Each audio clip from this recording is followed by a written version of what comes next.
Bonjour à tous, bonjour les enfants, ça fait longtemps qu'on ne s'est pas vu, je suis content de vous retrouver pour cette petite semaine où je vais vous présenter quelques petits jeux à faire à la maison. J'espère que vous avez gardé la forme pendant les vacances et que vous êtes prêts pour une nouvelle semaine. Aujourd'hui, le jeu que je vais vous présenter s'appelle le jeu des croix. Il y a tout d'abord cette croix avec des chiffres. On va d'abord regarder celle-ci. Vous pouvez voir que dans ma croix, au milieu, j'ai le chiffre... Ah bah tiens, bah. Bonjour mademoiselle. Zéro. C'est quoi ça? Zéro. Le zéro, celle-ci. Le un. Et là? Le deux. Et celle-ci? Le quatre. Et là? Le cinq. J'ai pas dit dans l'ordre, vous avez vu, j'ai fait une... Tu viens, Luce? Alors voici le jeu. Le jeu, celui-ci, il est très simple. On part du centre, donc la case zéro, tu peux venir. Il va falloir faire le tour de la croix le plus vite possible. Donc en revenant à chaque fois au centre. Donc moi j'ai un petit chronomètre. Et je vais déclencher mon chronomètre en 30 secondes. Et bien bah là c'est Luce aujourd'hui qui va devoir faire Oh non. le plus de tours possible en faisant 0, 1, 0, 2, 0, 3, 0, 4. Et on revient au centre. Et c'est reparti. Un nouveau tour, le plus possible en 30 secondes. D'accord? Tu te presses pas trop, tu essaies de bien faire, de pas tomber. Ok? T'es prête? Tu me dis quand t'es prête. Je te dis quand t'es prête.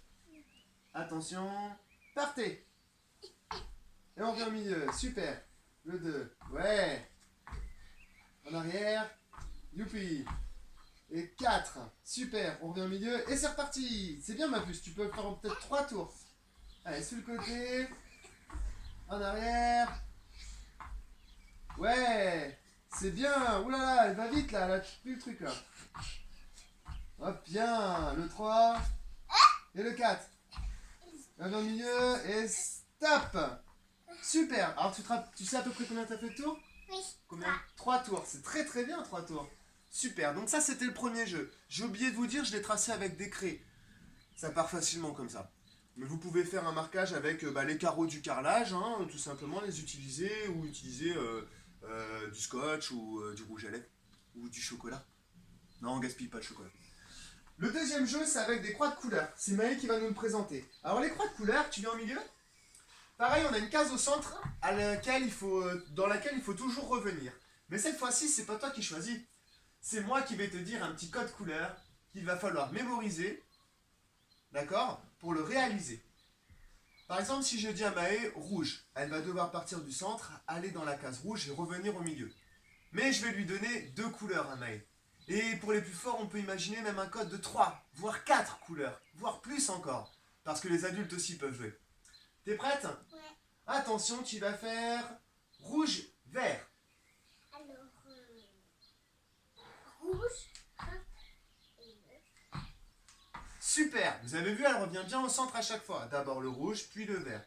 Un peu plus difficile. Tu vas faire jaune, rouge, vert.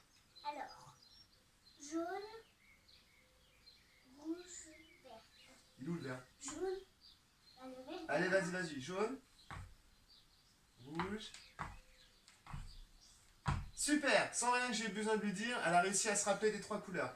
C'est très très bien. Et vous pouvez tester vos limites pour aller voir, pour voir jusqu'où vous êtes capable de mémoriser le petit code avec, votre enfant est capable de mémoriser le code. D'accord? Il n'y a pas besoin de mettre le chronomètre. Là, ce qui comptait, c'est que tu te rappelles bien des couleurs. Et c'est très bien, tu as bien réussi. On va continuer, on va essayer de faire encore plus difficile. Je vous laisse jouer donc à la maison et imaginez, je sais pas, vous pouvez le faire en musique par exemple, pourquoi pas? À bientôt!